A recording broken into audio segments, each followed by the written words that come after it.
Hi everyone, welcome back to my channel. My name is Amanda Rose. My channel is mostly about teaching, but lately I have been throwing in some outfit ideas, some healthy living, and just some lifestyle things overall. So if you're interested in any of those things, please make sure that you subscribe to my channel.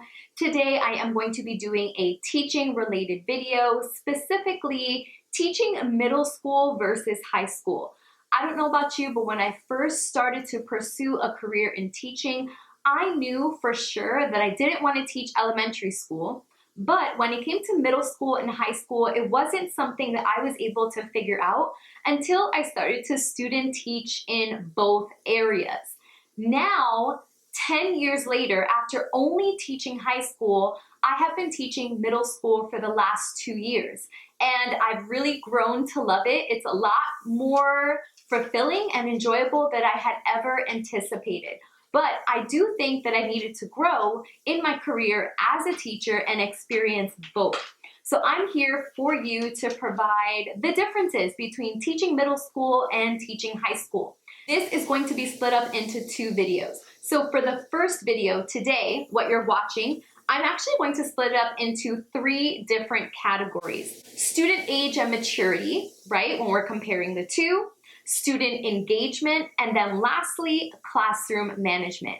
My next video is going to focus on lesson planning, student-teacher rapport, and organizing classroom discussion. So if that sounds like something you're interested in, stay tuned, like this video, and let's get into it. My experience teaching middle school versus high school. So the first thing I want to address is student age and maturity. I think this is an obvious one if you are someone that is teetering between middle school and high school. Middle school pretty much ranges from the age of 10, a lot of them are turning 11, and then maybe up until the age of 13 or 14, depending on what age they enter into 8th grade. And then of course, high school is mostly 14 to 18 or even 19. So there's a big age gap. Now, when it comes to middle school, I will say that middle schoolers are obviously a lot less mature. They are young. They are still figuring themselves out. They're going through hormonal changes. They're adjusting to not being in one classroom with one teacher, but moving around, changing their schedules. And I've noticed that middle school, they have a lot of energy. My students, I love you guys, and I know that you're always watching my videos, always commenting too, but you guys have a lot of energy, okay? But I love it, and I will say that that energy is what helps me get through the day.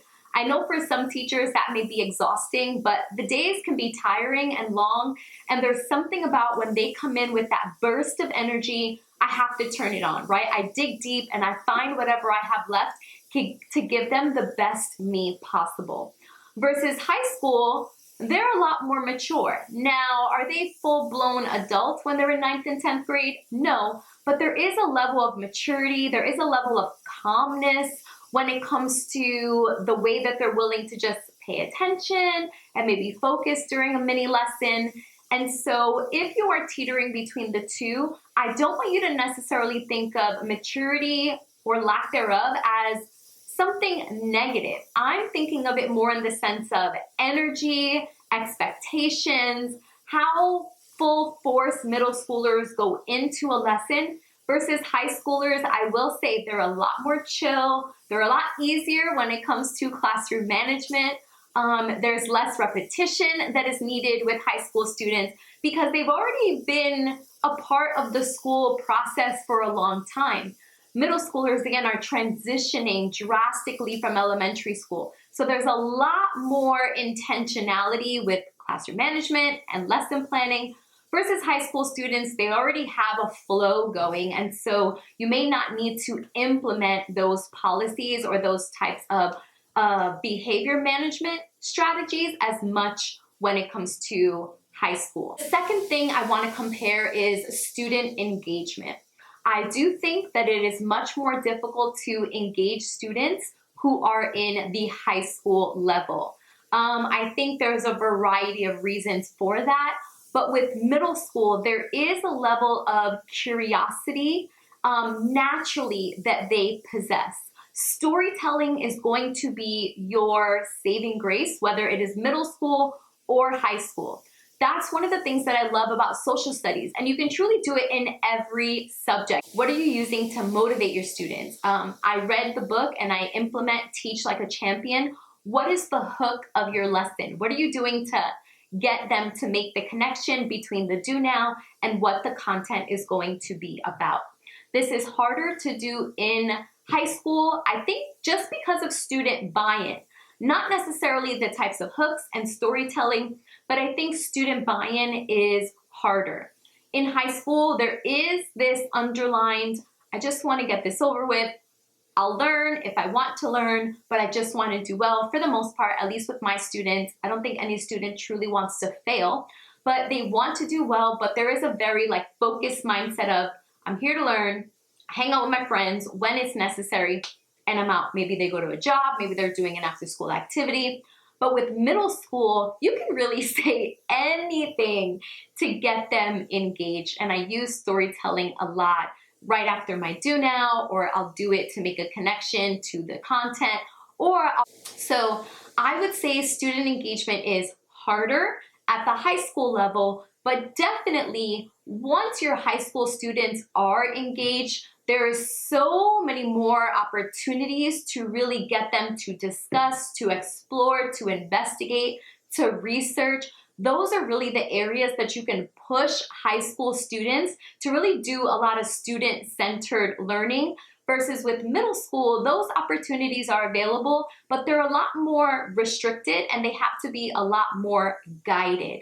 So if you can get student buy-in at the high school level, that is where really anything is a possibility in your classroom. I think a lot of this also has to do with you showing that you are passionate about your content and your topic. I do that with almost every lesson. Some things are more exciting than others, but I will definitely tell them, I could not wait till we got to this lesson. I love talking about whatever, just so that they see that you are passionate, and it may instill that curiosity as, why is my teacher so excited about this topic, right? Why is my teacher so excited about grammar and punctuation? Why is my teacher so excited about mass and matter? If you show that you are truly excited and passionate about your topic, I do think that that helps a lot as well. And sometimes you have to fake it, okay? I think that find the good in every lesson that you're teaching. Find the spark, find the thing that will intrigue your students. The truth is, not every lesson will have those things, but I try to find it, even again, if it's in the do now. That may be the only thing I'm excited about, but I will give my energy and my attention to those things. And the third one, probably the most talked about, the most asked, is classroom management between middle school and high school. If I'm being completely transparent, the strategies that I use in middle school and high school are slightly different, but not that much. So I have an entire video dedicated to classroom management strategies. And I use a lot of those strategies in middle school, but the truth is I use them as well in high school. It depends on your class. We know this. Some classes are harder to manage than others. Some classes, there's just a vibe where the students are chill. And then in other classes, it requires a lot more work on your part, right? We're just being honest. Every period is different. And so those strategies that I listed in that video really are supposed to be per your discretion. Each classroom, each grade level, and how you like to implement structure and routine in your classroom. What is easier for me, clearly, would be high school, because it brings us back to the maturity level. There's a way where you can even talk to high school students, or a sternness that is required with both, but I do think that I have less classroom management issues in high school than I do in middle school. In high school, the classroom management is more if a student doesn't want to do work at all and they're truly refusing to do work. But if we're being honest, those students exist in our classrooms, And sometimes it doesn't matter how much you do, we also need the students to be willing to put in the work as well. And maybe that's a different conversation. Maybe that's an outreach with a parent. Maybe that's, referring them to a guidance counselor. Maybe it's having a mediation with them and their parents. There's so many things that could be going on for why that student does not want to participate. But again, from my experience, I've seen it easier with high school. Middle school, it requires a lot more intentionality, a lot more structure. And for me, with middle school, I am less likely to veer away from the plan.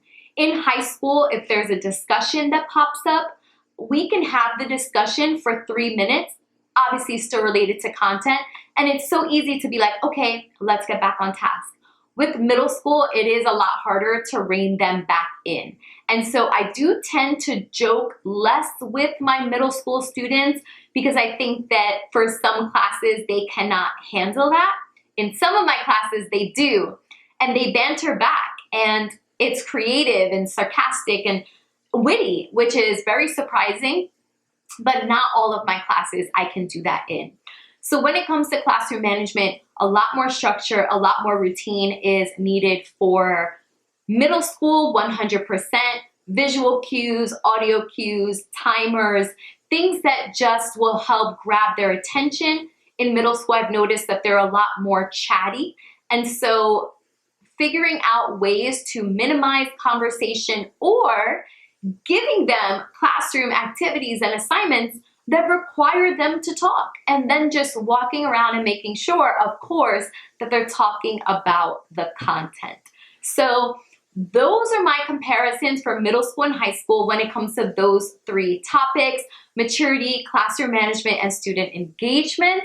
As of right now, I'm tied. I really do enjoy at this point in my life teaching middle school. I never thought I would be at this place because I taught high school for so long, but it is a nice, refreshing change, and the personalities of middle school students are really something that I have truly grown to love. That's pretty much it. I hope that you enjoyed this video. Not necessarily the right way to determine if middle school or high school is for you. I would say the best way is you have to experience both and be open-minded, but these are the differences, at least for these 3 categories that I've noticed. Please keep a lookout for my next video where I'm going to be talking about lesson planning, student-teacher rapport, and organizing classroom discussion and what that has felt like and looks like for me in middle school and high school. So if you enjoyed this video, please make sure that you give it a thumbs up, and I will see you all in the next one.